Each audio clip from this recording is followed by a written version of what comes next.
В 1951 году мама меня привезла в Абакан, национальную школу. Помню, зашли к директору. Он посмотрел и потребовал справку об отце, так как мама говорила, что отец умер. За этой справкой мы поехали в Чиланский сельсовет. Когда приехали, председатель сельсовета категорически отказался дать такую справку.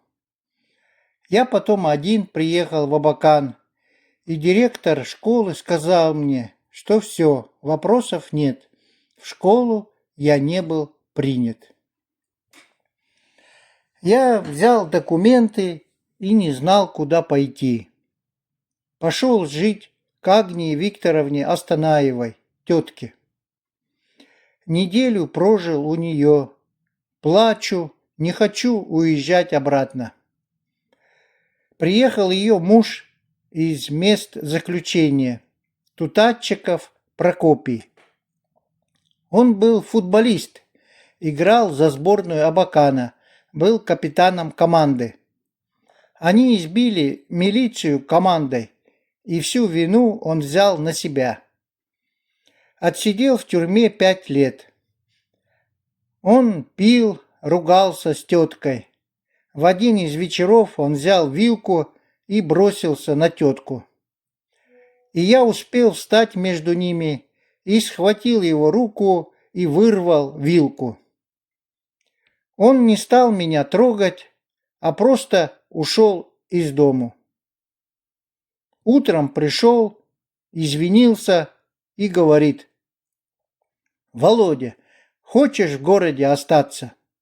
Я говорю: «Хочу». «Будешь спортом заниматься?» «Буду». Вот кому я дал слово, что буду заниматься спортом.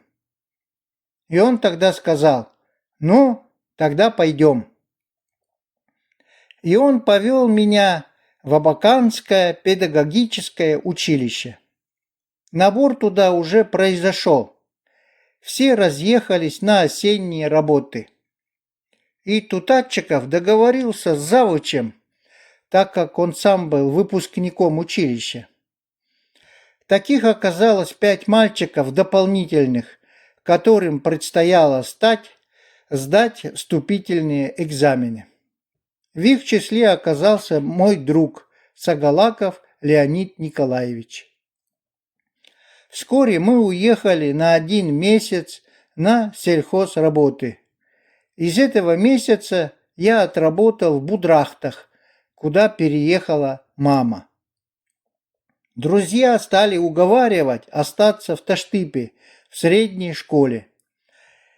И я стал куролесить перед мамой. И тогда мама меня убедила: то ли дело учитель, ребятишек учит грамоте, топливо бесплатно, в деревне уважают. Так она говорила все время, когда я просыпался и засыпал. И я запомнил ее слова. И я решил учиться ехать в Абакан.